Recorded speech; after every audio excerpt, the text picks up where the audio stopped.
Battle Log V9 recorded ships winning after every crew died. Phantom Victory, fleet claims triumph over absent enemies starts in the command deck, not in a legend. Admiral Cade is doing a job that should be boring. Then a cracked command helmet makes the first normal sentence impossible. At the command deck, routine still exists. The first job is simple: count the living, count the dead, secure the deck. Admiral Cade keeps a cracked command helmet near the worklight while Battle Log V9 waits under one clipped corner. Cade keeps one hand on one nearby tag because people trust routine longer than they should. Red emergency light strobes across glass and dried oxygen froze scent. The Admiral wants the victory report delayed until the bodies are named. The survivor demands a victory speech because command is listening to the order feed. For a few seconds, the practical answer still has a chance. Someone checks the latch, the clock, or the order board, and that ordinary check comes back wrong. The argument becomes physical. Cade sets the helmet on the cracked command table. The survivor salutes with the wrong hand because the right one will not stop shaking. The first useful change is not a theory. The helmet speaker clicks after every dead name. The bridge survivor closes one record and keeps one hand over the page. Writing it down would make it harder to undo. The commander makes the kind of choice people defend later. Cade marks the dead carrier active to keep the retreat lane open. The bridge survivor pays first. The enemy surrenders to ships with no living crew. The survivor holds one hand against the table. The result is already in the room. The bridge witness tries to make the moment sound procedural. It does not work. A cracked helmet does not move. The room around it changes because victory arrives wearing the shape of a casualty report. The old label stays on one record, and the fleet commander has to carry it anyway. The shaking officer now has to live inside the Risu LT. Nobody gets a speech. They get the helmet speaker clicks after every dead name. The surviving officer tries the ordinary fix fur scent.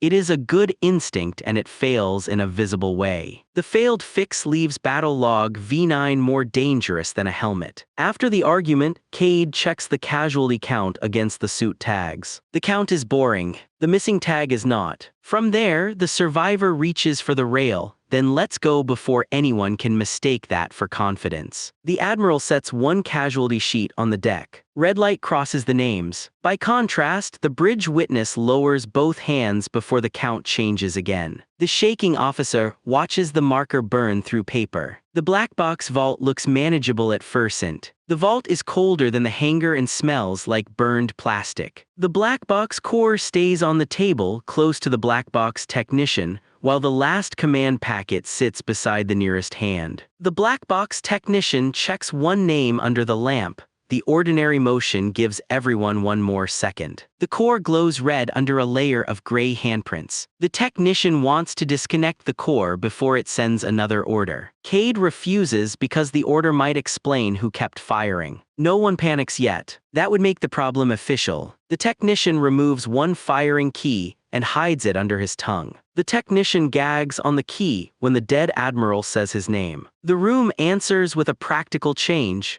A gun deck answers before anyone touches the panel. Cade slides one page flat and keeps two fingers on it. The black box tech chooses the practical lie. Cade plays the packet at full volume. The cost reaches the technician before the report can soften it. The black box core keeps firing orders into wreckage. Under pressure, the technician grips one rail. The result is already where everyone can see it. Cade reaches for the safest label. The black box keeps its place, but the old explanation fails. The chain of command survived death by becoming a machine habit. The old word stays on the page, and the core technician has to walk it forward. The box tech tries to undo the harm by returning to ordinary procedure. The procedure refuses to help. The last command packet records the cost anyway. The sealed core keeps firing orders into wreckage. Past midnight, the technician has a reason to hide the next detail. That is the human part. The choice is not madness, it is pressure. Then a gun deck answers before anyone touches the panel, and the pressure becomes public. Across the margin, the technician asks for a medic and nobody moves quickly enough. That pause matters more than another explanation. Nearer the source, the black box tech carries the field kit over by hand and sets it beside the blood-dark boot print.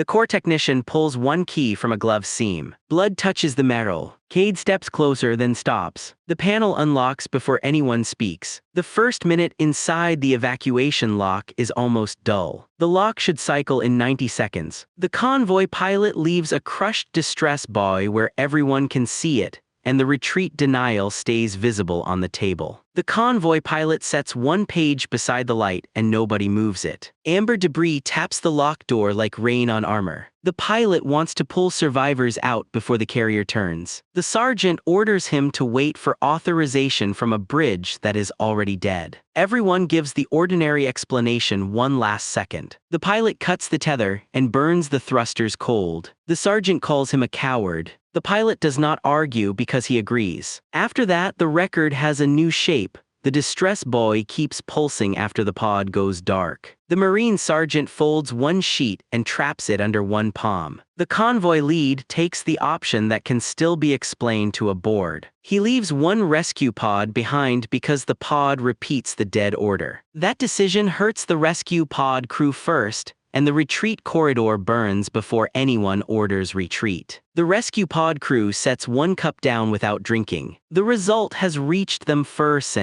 The Marine sergeant tries to shrink the damage into paperwork. Nobody has to decorate the moment. A crushed distress buoy now means this: the fleet is being saved by decisions nobody will forgive. The old name stays under the clip, but the evacuation pilot can no longer trust it. The pod crew keeps moving because stopping would become an answer. After that, the fleet is being saved by decisions nobody will forgive. The evacuation lock gives them one quiet minute. Someone checks a latch, a switch, a seal, or a timestamp. The check should end the argument. Instead, the retreat corridor burns before anyone orders retreat. The mistake is practical. The rescue pilot seals the gun deck panel before the count is finished. The sergeant notices, reaches for the manual release, and leaves their hand there too long. The trapped crew grips the rail with both hands. Amber debris hits the armor outside. Behind that, the pilot cuts one tether and the pod number disappears from the board. The lock sergeant reads the empty slot twice. The armistice table gives them a normal surface to hold onto. The table has water glasses, 3 pens, and one pistol nobody mentions. The enemy surrender code rests where nobody can pretend not to see it while the armistice clerk keeps one hand near a torn surrender flag. The armistice clerk counts 3 marks on one tag, then stops trusting the count. Cold engine glow leaks through the cracked conference glass. The clerk wants the surrender accepted before Fleet Command rewrites the battle. The envoy refuses to sign because the ships that beat them have no crews. The quiet does not feel supernatural. It feels administrative. The clerk pins the torn flag under the pistol barrel. The envoy cries when he realizes his empire surrendered to corpses. The proof stops being decorative when the flag lifts by itself when the guns outside rotate. The surrender envoy presses one hand over the line nobody wants read aloud. The armistice witness picks the answer that protects procedure first.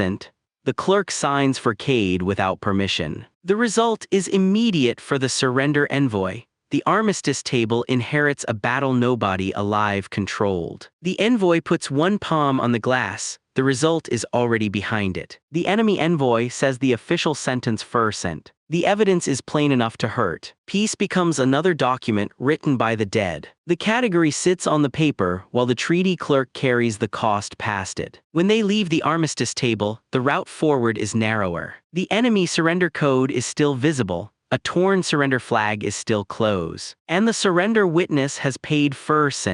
The delegate understands the cost before the senior people do. Nobody calls it revelation. They are too busy deciding who has to touch a torn flag next. Nobody has a speech ready. Quietly, the envoy wipes frost from one sleeve and keeps looking at the deck. The ceasefire clerk lowers their voice because quiet is easier to survive than certainty. The clerk pushes one glass of water across the table. The enemy envoy does not drink. The pistol slides when the carrier shudders. The surrender witness signs with a hand that will not stay still. Nothing in the weapons chapel announces itself as history. The chapel is only a nickname, but everyone lowers their voice there. A sealed weapon key remains the only thing nobody wants to move while the forbidden payload manifest lies flat in the working light. The weapons officer steadies one hand on the desk. Routine holds for another breath. White warning paint flakes from the payload cradle. The weapons officer wants to prove the forbidden weapon fired after the bridge died. Fleet Command orders her to bury the manifest and call the blast heroic. The sensible answer is still alive barely. She breaks the key in a vise and keeps both halves. She apologizes to the dead before she sends it to the living. What matters is the change left behind. The manifest prints one more firing time after the printer is unplugged. Command moves one chair back and keeps the page in reach. The officer does not mean to hurt anyone. She sends the manifest to Cade over unsecured command audio. By the time anyone argues motive, the gun officer is already carrying the cost. The victory report loses every survivor before it lists the dead. The weapons chief watches one light change. The result no longer needs permission. The war desk tries to keep the problem inside the form. A sealed weapon key becomes harder to touch after that because the fleet did not win the battle. It was spent after it stopped being able to consent. The old label stays under the weapons officer's hand until the hand moves furcent. The detail is small enough to miss until someone tries to leave. Then the manifest prints one more firing time after the printer is unplugged. The forbidden payload manifest changes the room's behavior, not just the theory. The payload officer moves from the doorway to the table, and the command board moves back. That small movement tells the truth before anyone says it. For a while the work becomes ugly and small. Someone labels a body tag. Someone checks a pressure gauge. The officer presses a thumb against cracked command glass until the skin goes pale. The gun officer carries the broken key to the payload cradle. White paint flakes under her sleeve. The sealed command deck orders silence. The weapons chief drops the manifest on the deck instead. The final convoy lane starts with work, not revelation. The convoy lane is empty enough to look peaceful. The commander works around a burned targeting slate because the final silence report remains close enough to read. The fleet commander keeps one thumb on the form until the paper bends. Cold engine light fades across a lane full of unspent missiles. Cade wants to end the war by refusing the next order. Command threatens to brand him traitor if he does not advance. Nobody wants to be first to name the wrongness. Cade puts the slate on the floor and steps on it until the glass gives. No one cheers. One gunner says thank you and then starts crying. The event becomes usable evidence when the command log seals itself and marks the next battle already low sent.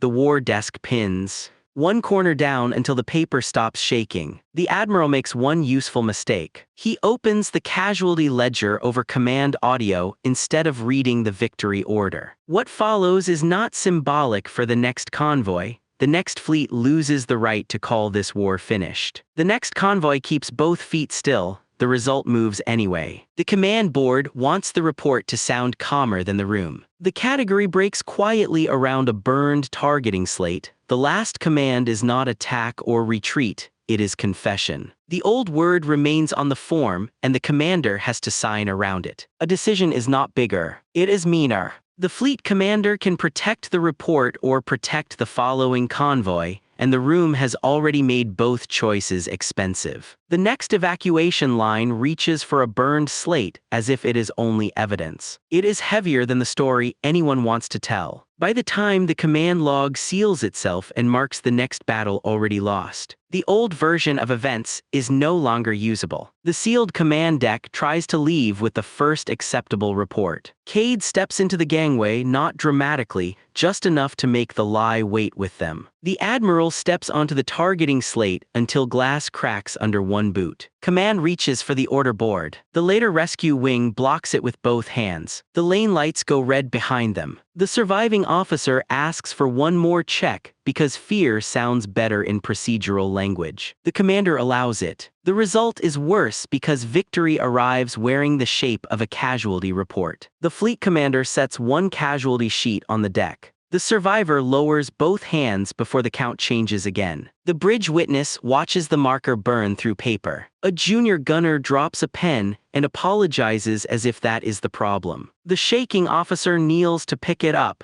then stays there because standing would make the next order real. Another object will not change anyone. Consequence will. The command corps keeps ordering guns into the wreckage. The technician reacts first, and that reaction changes what everyone else is allowed to deny. The box tech pulls one key from a glove seam. The convoy lead holds the table edge while the Marine reads the line again. Nobody is enlightened by it. They just understand who has to stay in the evacuation bay when the door closes. The evacuation crew grips the rail with both hands. The evacuation pilot cuts one tether and the pod number disappears from the board. The sergeant reads the empty slot twice. After the argument, the rescue pilot checks the casualty count against the suit tags. The lock sergeant reaches for the rail, then lets go before anyone can mistake that for confidence. The delegate steps away from a surrender flag and still cannot leave it behind. The armistice witness places the enemy code under the lamp,